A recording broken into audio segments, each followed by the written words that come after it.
Okay, so like I mentioned in my last project, which was the dead man pedal in the underneath the dashboard. Um, Sorry about that. I had psoriasis on the scalp. It sucks. But uh, anyway, like I mentioned in that video, I was going to do the hood latches. Um, and so what I've done is, since I also mentioned that I'm not a big unboxing fan, but I will show you what comes in the box on this one. Is you get uh, you get two of these latches, right? Nice sturdy aluminum. I got, of course, your representing flag, and then the latch that goes on the hood. This goes on the body. This goes on the hood.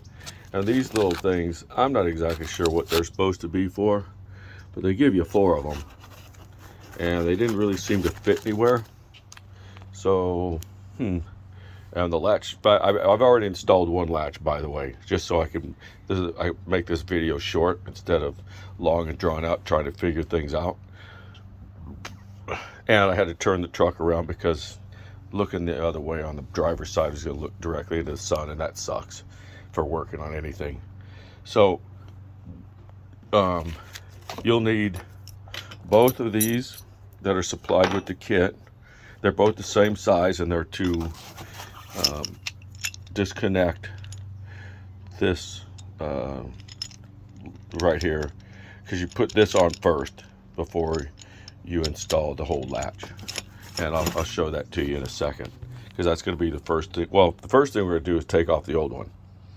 And then the top side has a 10 millimeter for the part that goes on the removal, and the install has a 10 millimeter nut.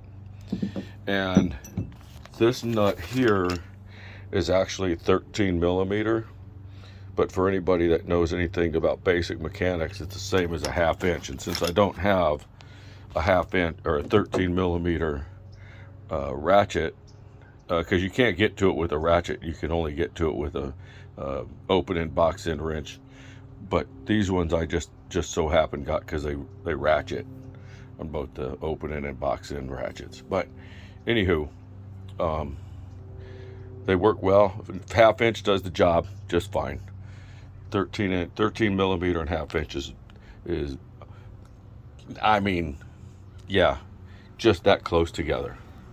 So I'm gonna finish up on the other. Well, I'm gonna take this stuff back up front, and then we'll remove the old one, and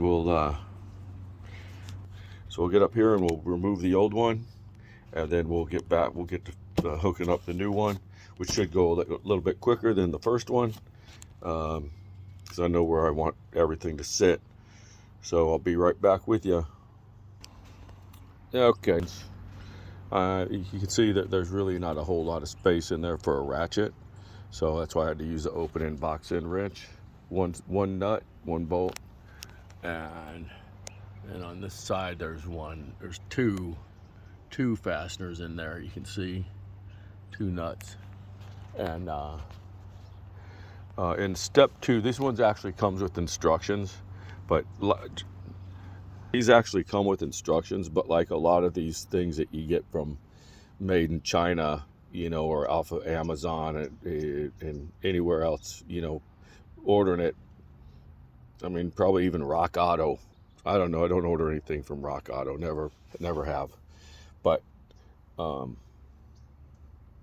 anyway, so you gotta figure out what's going to work and what's not going to work. So you read it. Yeah, I always see these reviews, people saying, well, it didn't work. It didn't have any instructions. I couldn't figure out how to do this and do that. Well, maybe you should get a job and work with some sort of mechanical something or other, or go to a basic mechanic class or basic tool class, just so you have an idea how tools actually work. There's nothing more frustrating than working with a grown man who doesn't know how to use a freaking crescent wrench. Anyway, that's my rant for the day. I'm gonna get to taking these off. Get to taking this one off and take these off up here. The latch for the top for the hood, and then we'll go with installing the new one. Alrighty, be back with you in a minute.